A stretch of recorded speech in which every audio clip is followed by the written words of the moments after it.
नमस्कार दोस्तों, देश और दुनिया की तमाम बड़ी खबरों को लेकर मैं फिर हाजिर हूँ। तो आइए जान लेते हैं आज के मुख्य समाचार क्या हैं और क्या है देश और दुनिया का ताज़ा अपडेट। साथ ही आप जान पाएंगे देश और राज्य की सरकारों ने आज क्या किया ऐलान और क्या दिया बड़ा बयान। साथ ही दोस्तों, टीम की मेहनत के लिए प्लीज़ एक लाइक। केंद्र सरकार ने वैकल्पिक खाद को प्रोत्साहन देने के लिए पीएम प्रणाम योजना को मंजूरी दे दी है। इसके तहत मिट्टी की उर्वरता की वापसी, जागरूकता, पोषण और सुधार पर ध्यान दिया जाएगा। इससे फसलों की पैदावार पहले से बेहतर होगी और साथ ही साथ किसानों की आमदनी भी बढ़ेगी। आदि पुरुष के ऊपर हाईकोर्ट ने सख्त टिप्पणी की है और कहा कि यह तो रामायण पर बनी फिल्म है, कुरान पर डॉक्यूमेंट्री बनती तो संकट हो जाता।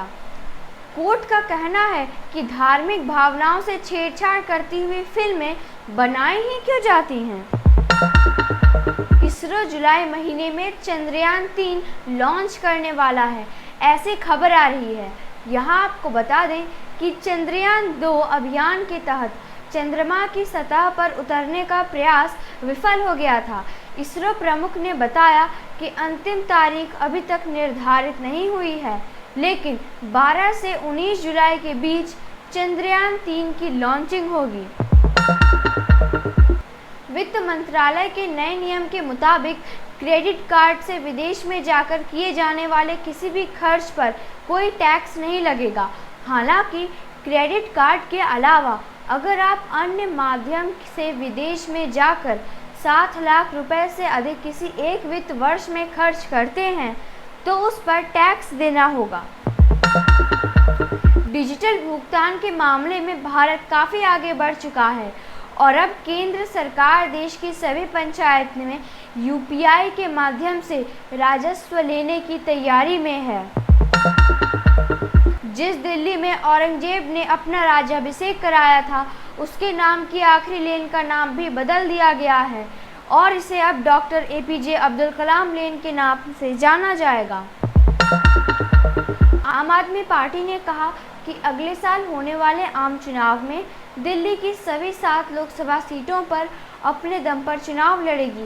पत्रकारों से बातचीत करते हुए आपके महासचिव ने कहा कि भाजपा को उखाड़ फेंकने के लिए विपक्षी दलों को एक साथ आना चाहिए, लेकिन अब यह कांग्रेस पर निर्भर करता है। उन्होंने आगे कहा कि यदि कांग्रेस खुले दिल वाली है और सभी को एक साथ लेकर चलने को तैयार है तो कुछ भी संभव है। प्रधानमंत्री की अध्यक्षता में हुई कैबिनेट की बैठक में यह फैसला लिया गया कि गन्ने के मूल्य में 10 रुपये प्रति क्विंटल बढ़ाया जाएगा। 10 रुपये की बढ़ोतरी के बाद अब गन्ने की कीमत 315 रुपये प्रति क्विंटल हो जाएगी। देश में मानसून ने दस्तक दे दी है और संसद का मानसून सत्र भी शुरू होने वाला है। यहाँ आपको बता दें कि जुलाई के तीसरे सप्ताह से मानसून सत्र शुरू होने की संभावना है। सत्र के दौरान सरकार के द्वारा दिल्ली सरकार के लिए लाए गए अध्यादेश को बदलने के लिए विधेयक ला सकती है। यहाँ आपको बता दें कि इस अध्यादेश ने सुप्रीम कोर्ट के फैसले को प्रभावी ढंग से रद्द कर दिया था। सरकार बिल को जल्द से जल्द पारित कराने की कोशिश करेगी। पिछले चुनाव से पहले जहां कांग्रेस ने राफेल को मुद्दा बनाया था, इस बार कांग्रेस अमेरिका से खरीदा जाने वाला ड्रोन को मुद्दा बनाने की तैयारी कर रही है। कांग्रेस ने इस सौदे पर सवाल उठाते हुए आरोप लगाया कि दूसरे देशों के मुताबिक यह ड्रोन अधिक कीमत पर खरीदे जा रहे हैं और यह ड्रोन आधुनिक नहीं है। वहीं इस ड्रोन की खरीदारी को लेकर एक नौसेना प्रमुख ने कहा कि हम सभी बेहद उत्सुक हैं। ड्रोन का संचालन भारतीय सेना करती रही है। हमने महसूस किया है कि बेहतर निगरानी और समुद्री क्षेत्र में पहुंच बढ़ाने के लिए इसकी बेहद आवश्यकता है। हमने इनमें से 2 को नवंबर 2020 से लीज पर लिया था, तब से संचालन कर रहे हैं। सेना इससे मिलने वाले फायदे और बढ़त को जानती है। यह बड़े क्षेत्र पर निगरानी में मदद कर सकती है। विपक्ष यह मान रहे हैं कि भाजपा के लिए समान नागरिक संहिता 2024 लोकसभा चुनाव के लिए एक चुनावी दांव है। विपक्ष कह रही है कि शिमला बैठक में इस समान नागरिक संहिता का जवाब तैयार किया जाएगा। कांग्रेस नेता राहुल गांधी पर टिप्पणी के लिए भाजपा के आईटी सेल के प्रमुख अमित मालवीय के ऊपर कांग्रेस ने एफआईआर दर्ज कराई है।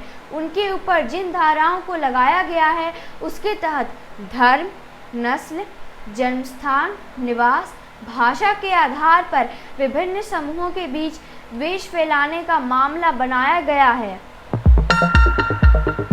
आय से अधिक संपत्ति के मामले में ईडी ने अपने ही पूर्व अधिकारी सचिन सावंत को किया गिरफ्तार। भारतीय पुलिस सेवा के वरिष्ठ अधिकारी अजय भटनागर को सीबीआई का विशेष निदेशक नियुक्त किया गया। भटनागर झारखंड कैडर के 1989 बैच के आईपीएस अधिकारी हैं और फिलहाल सीबीआई में अतिरिक्त निदेशक हैं। कर्नाटक सरकार ने अन्न भाग्य योजना में चावल के साथ साथ पैसा भी देने का निर्णय लिया है। आपको बता दें कि कर्नाटक सरकार के द्वारा इस योजना के तहत लाभार्थी को 10 किलो चावल 1 जुलाई से दिया जाना था, जिसमें 5 किलोग्राम चावल केंद्र सरकार की तरफ से और 5 किलोग्राम चावल राज्य सरकार की तरफ से दिया जाना था। लेकिन राज्य सरकार की तरफ से चावल की आपूर्ति नहीं होने के कारण अब अतिरिक्त 5 किलोग्राम चावल के स्थान पर 34 प्रति किलो की दर से पैसा दिया जाएगा और यह पैसा सीधे लाभार्थी के खाते में दिया जाएगा।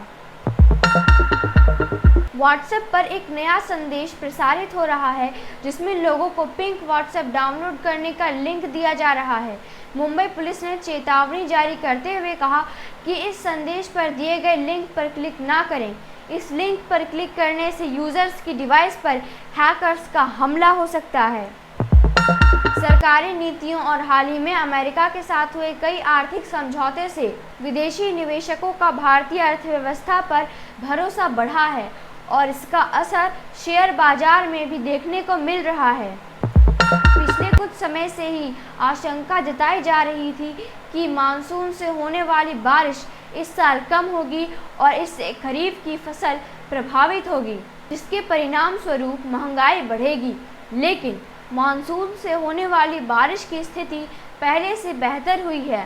खासकर वैसे राज्य जो कृषि प्रधान हैं, वहां पर बारिश की स्थिति पिछले साल के मुकाबले बेहतर है। ज़्यादा बारिश के कारण रेलवे स्टेशन में ट्रैक पर पानी भर जाने की वजह से राजधानी एक्सप्रेस, शताब्दी एक्सप्रेस समेत 3 दर्जन से अधिक ट्रेन काफ़ी देर तक फंसी रही। ब्रिटेन में 2022 में कुशल कार्य वीज़ा के तहत अधिकांश हेल्थकेयर कर्मचारी जो हैं वह यूरोप के नहीं हैं, जहां इसमें से ज़्यादातर लोग भारतीय हैं जो ब्रिटेन में हेल्थकेयर कर्मचारी के रूप में काम कर रहे हैं। रूस ने यूक्रेन के रेस्टोरेंट पर मिसाइल से किया हमला, जिसमें से 11 की मौत और लगभग 60 लोगों के घायल होने की खबर आ रही है। ताइवान की विदेश मंत्री ने कहा कि ताइवान भारत के साथ संबंधों को विस्तार देने के लिए बेहद उत्सुक है, साथ ही मुक्त व्यापार समझौते को और मजबूती दी जाएगी। विदेश मंत्री ने आगे कहा कि भारत उभरती शक्ति है और मुक्त व्यापार समझौता दोनों देशों की बाधाओं को दूर कर बेहतर व्यापार और निवेश की राह को आसान करेगा। न्यूज़ अपडेट के लिए और मुझे सपोर्ट करने के लिए लाइक एंड सब्सक्राइब करना मत भूलिएगा।